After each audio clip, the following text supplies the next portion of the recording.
"Take it," I commanded him. Terrence wasted no time sliding my lacy panties down. Just as we were about to connect, I heard a familiar sound. Wah! No, please, no. Terrence whined as he buried his face in my chest. "I'm sorry, boo. The baby calls." Standing, I pulled up my underwear and pajama pants.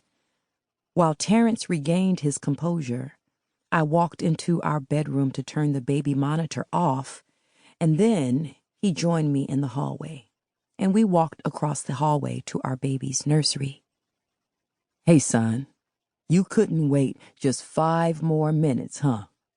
Terrence said, picking up our 2-month-old baby boy, Tyson.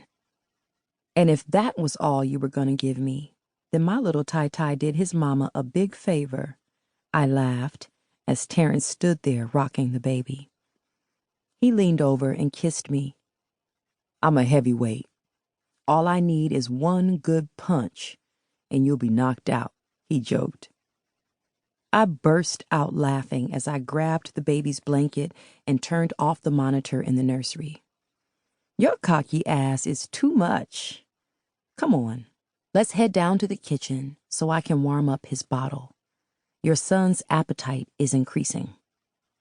As we walked out of the nursery to the kitchen, I couldn't help but stare at Terrence as he held our son. I couldn't believe just how much Tyson looked like Terrence. Our other 2 children, Brittany and Terry, were split down the middle between Terrence and me, but not Tyson Jamal Kincaid. He was definitely his daddy's spitting image. So I was so thankful that I had gotten away from Pooch before he was born. One look at Tyson, and Pooch would have known without question that his son was really Terrence's son. Part of me thought of Pooch and felt sorry for what he was going through. I'd been following his case via the news and learned that he'd gotten double life without parole. That seemed like far too long for any man to pay for his transgressions. Don't get me wrong, Pooch did some fucked up shit. Selling death on the streets to little kids' mamas and daddies and people's children was low. But at the same time, you had to blame the junkies too. None of these niggas in the street would make money if people just said no to that ignorant shit. One thing a drug dealer never had to do was beg for a customer, recession or not. Then I thought about his sleazy ass with those skank-ass strippers. That wasn't illegal or anything, but it did degrade women. He even had my homegirl, Lucinda, dumb in the head enough to be employed at his establishment. What kind of man would hire your best friend to strip at his club? I'll tell you what kind. A nigga like Pooch.